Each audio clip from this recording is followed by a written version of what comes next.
काठावर दूर नदीच्या या कविता संग्रहाचे लेखक डॉक्टर उपेंद्र कोठेकर, या कार्यक्रमाला उपस्थित माझे सहयोगी मान्य सुधीर भाऊ, मान्य लक्ष्मीकांतजी तांबोळी, डॉक्टर श्याम माधव धोंड आणि उपस्थित सर्व बांधवांनो आणि बहिणींनो, आज डॉक्टर उपेंद्र कोठेकर यांच्या काठावर दूर नदीच्या या काव्यसंग्रहाच्या प्रकाशन समारंभाकरता मी उपस्थित राहू शकलो नाही, याचं मला अतिशय दुःख आहे।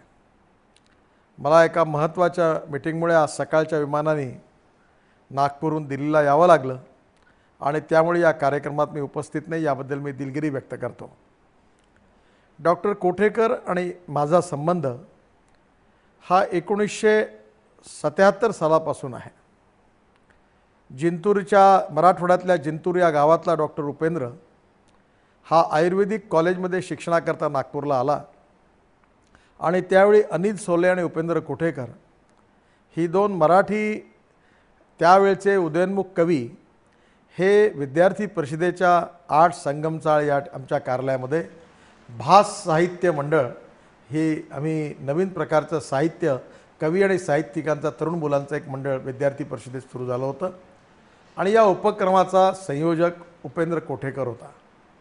त्याच्याबरोबर कृष्णा साकोळकर नावाचा एक नवीन कार्यकर्ता तोही त्यात जुळलेला होता। या तिघांच्या अनेक कविता ऐकण्याची संधी मला संगमचाळ आमच्या विद्यार्थी परिषद कार्यालयात मिळाली। उपेंद्र अतिशय प्रतिभाशाली होता। आयुर्वेदिक डॉक्टर म्हणून शिक्षण घेत असतानाही मराठी साहित्याचा आणि मराठी काव्याचा वारसा त्याला प्राप्त झाला होता। त्याचे वडील जिंतूरला दैनिक लोकसत्ताचे वार्ताहर होते, साहित्यिक होते। त्यांच्यामध्ये साहित्याचे आणि काव्याचे अनेक चांगले गुण होते। त्यांनी अनेक चांगलं लेखन केलेलं आहे। कदाचित वडिलांचा वारसा उपेंद्रच्या व्यक्तिमत्वामध्ये स्वाभाविकपणे त्यांच्याकडून आला असेल आणि हा वसा त्यांनी अतिशय लौकिकाने मोठा केला। अतिशय सामाजिक राजनीतिक जीवनामध्ये अनेक संघर्षाच्या काळात उपेंद्रांनी प्रवास केला। विद्यार्थी परिषदेचा हा तरुण कार्यकर्ता म्हणून त्यांनी अनेक यशस्वी जबाबदाऱ्या अतिशय उत्तम रीतीने सांभाळल्या। विद्यार्थी परिषदेचं कार्य करत असताना या प्रतिभाशाली कार्यकर्त्यांनी आपल्या व्यक्तिमत्वाचा आणि आपल्या गुणवत्तेचा परिचय करून देऊन विद्यार्थी परिषदेच्या कार्यात आणि विस्तारात मोठी भूमिका उपेंद्रची राहिली। ज्यावेळी त्याचं आयुर्वेदिक कॉलेजचं शिक्षण पूर्ण झालं त्यानंतर स्वाभाविकपणे विद्यार्थी संघाच्या कार्यक्रमामध्ये निवडणुकांमध्ये उपेंद्रचा संबंध अनिल सोलेचा संबंध आलाच होता, पण त्यानंतर या दोघांनी विविध प्रकारच्या सामाजिक आणि शैक्षणिक कामात हे काम करत होतेच। पण ज्यावेळी मी भारतीय जनता पार्टीमध्ये काम करायला सुरुवात केली आणि भारतीय जनता पार्टीतील युवा मोर्चाचा मी अध्यक्ष झालो, तेव्हा या दोघांना मी विनंती केली की माझ्याबरोबर काम करायला या आणि डॉक्टर कोठेकर आणि अनिल सोले दोघे त्यावेळी माझ्याबरोबर काम करायला मी सुरुवात केली। उपेंद्रांनी भारतीय जनता पार्टीचं कामही अतिशय निष्ठेने केलं। आज भारतीय जनता पार्टीच्या संघटनेची धुरा त्याच्या शिरावर आहे। अनेक जिल्ह्यामध्ये राहून त्यांनी अतिशय उत्तम आणि चांगलं काम केलं। यवतमाळ जिल्ह्याचा संघटन मंत्री म्हणून त्यांनी अतिशय उत्तम आणि चांगलं काम केलं आणि त्यानंतर त्यांनी विदर्भामध्ये विशेषतः आता पूर्व विदर्भाच्या संघटनेची जबाबदारी त्याच्याकडे आहे। भंडारा, गोंदिया, चंद्रपूर, गडचिरोली, वर्धा, नागपूर या सर्व जिल्ह्यामध्ये त्याच्या कार्याचा, त्याच्या कर्तृत्वाचा, त्याच्या गुणवत्तेचा परिचय सर्वसामान्य कार्यकर्त्यांना आलेला आहे। पण राजकारणाच्या या धकाधकीमध्ये त्यांनी आपलं कवीचं मन देखील जोपासलेलं आहे।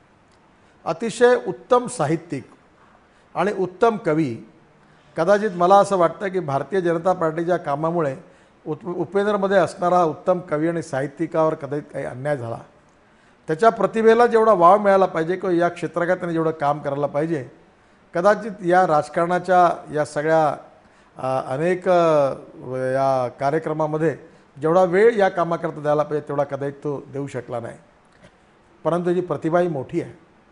मला आठवतं जनता युवा मोर्चाचा शेगावला एक वर्ग झाला होता आणि त्या वर्गात आम्ही संध्याकाळी जेवण केल्यानंतर बसलो आणि त्या ठिकाणी उपेंद्र कोठेकर आणि अनिल सोले या दोघांनी एकामागून एक कविता ऐकवल्या। कविता ऐकता ऐकता रात्रीचं 1:30 वाजले। अतिशय सुंदर असा तो 5-6 तासाचा वेळ गेला। अनेक तरुण मुलं आम्ही त्यावेळी त्यांच्या कविता ऐकत होतो। वऱ्हाडी कविता देखील अनिल सोले उत्तम म्हणायचा। त्या काळामध्ये राजा धर्माधिकारी आपला वऱ्हाडी कवी प्रसिद्ध याचाही त्या काळामध्ये तो सोशल वर्कचा डिप्लोमा करत असताना त्याचाही संबंध आला. कुमार निमखेडकर नावाचा एक कार्यकर्ता तोही त्यावेळी प्रतिभाशाली कवी होता आणि त्यावेळी विद्यार्थी परिषदेमध्ये कवी लोकांची मेजॉरिटी तयार झाली होती. पण या सगळ्यांमध्ये डॉक्टर कोठेकरनी आपली प्रतिभा जोपासली. त्याचा हा कवितेचा संग्रह काठावर दूर नदीच्या हा एका अशा कवीचा संग्रह आहे की ज्यात जीवनातल्या सुखदुःखाचं आलेल्या अनुभवाचं प्रतिबिंब देखील आहे. तो जिंतूरवरून नागपूरला आला आणि खरं म्हणजे मराठवाडा हे त्याचं कार्यक्षेत्र होतं. पण मराठवाडा कार्यक्षेत्राच्या ऐवजी नागपूर आणि विदर्भ त्याचं कार्यक्षेत्र झालं आणि म्हणून कवितेतल्या त्याच्या ज्या ओळी आहेत ते तेवढ्या ओळी नक्कीच त्याच्या मनातली कुठेतरी वेदना व्यक्त करणाऱ्या आहेत आणि मला असं वाटतं की त्यात त्यांनी कुठेतरी आपली ही वेदना व्यक्त केली, आपलं दुःख व्यक्त केलं. कळेना मला गाव माझा कुठे हा. वास्तविक जिंतून आलेला हा तरुण मुलगा नागपुरात आपल्या प्रतिभेच्या आणि कर्तव्याच्या भरोशात त्यांनी राजकारणात समाजकारणात एक स्थान निर्माण केलं आणि म्हणून ही भावना व्यक्त करताना तो म्हणतो, कळेना मला गाव माझा कुठे हा, कुठे टांगला जीव माझा असा, मला मीच जोजा होतो शांत होतो, अरे सोसण्याचाच माझा वसा. खरं म्हणजे हा विलक्षण वसा डॉक्टर उपेंद्र कोठेकर यांनी घेतलेला आहे आणि म्हणूनच त्या ठिकाणी सगळ्याच प्रकारची कविता आहे. तुझे दुःख मी जाणतो विश्वगामी, तुटे जीवा आतून ये हुंदका, करू काय मी हात बंदिस्त माझे, भणंगा परी शब्द माझा फुका. खरं म्हणजे या एकाहून एक सुंदर कविता उपेंद्रनी या काव्यसंग्रहात केलेल्या आहे आणि हा काव्यसंग्रह हे उपेंद्रच्या काव्य प्रतिभेचं खऱ्या अर्थाने एक प्रकाशनाच्या निमित्ताने लोकांना माहीत झालं. मला माहिती नाही की भारतीय जनता पार्टीतल्या किंवा अन्य त्याच्या अनेक मित्रांना तो किती प्रतिभासंपन्न कवी आहे याची कल्पना आहे किंवा नाही. मला जर विचाराल तर माझ्या मनातच एक निश्चितपणे न्यूनगंडाची भावना आहे की उपेंद्रसारख्या प्रतिभाशाली कवीला जर तो कवी आणि साहित्यिक म्हणून त्या क्षेत्रात जर गेला असता तर खूप मोठा कवी आणि साहित्यिक झाला असता. पण मी त्याला राजकारणाच्या कामात आणलं आणि कदाचित मराठी साहित्यापासून एका कवीला आणि एका साहित्यिकाला दूर नेलं, असं कदाचित चुकीचं काम माझ्या हातून घडलं अशा प्रकारचा मला असं माझ्या मनाला सतत वाटतं. परंतु शेवटी राजकारण हे समाजकारण आहे, राष्ट्रकारण आहे आणि सामाजिक आर्थिक परिवर्तनाचं प्रभावी उपकरण आहे. म्हणून निस्पृह निस्वार्थी भावनेनी सामाजिक आर्थिक परिवर्तनाकरता आणि राष्ट्रीय पुनर्निर्माणाकरता आपलं जीवन समर्पित करून काम करणारा एक निस्पृह निस्वार्थी आणि तळमळीचा संवेदनशील कार्यकर्ता म्हणून उपेंद्रचा भारतीय जनता पार्टीत सगळ्यांना परिचय आहे. त्याच्या या जीवनामध्ये डॉक्टर मनीषाच्या रूपाने अतिशय कर्तृत्वानशी आणि सर्व गुण मनीषा देखील कवी आहे, सामाजिक संवेदनशील कार्यकर्ती आहे, महिलांच्या समस्येचा तिचा उत्तम अभ्यास आहे, तिच्यामध्ये उत्तम प्रतिभा आहे आणि आज ती देखील प्राचार्याच्या पदावर काम करते आहे.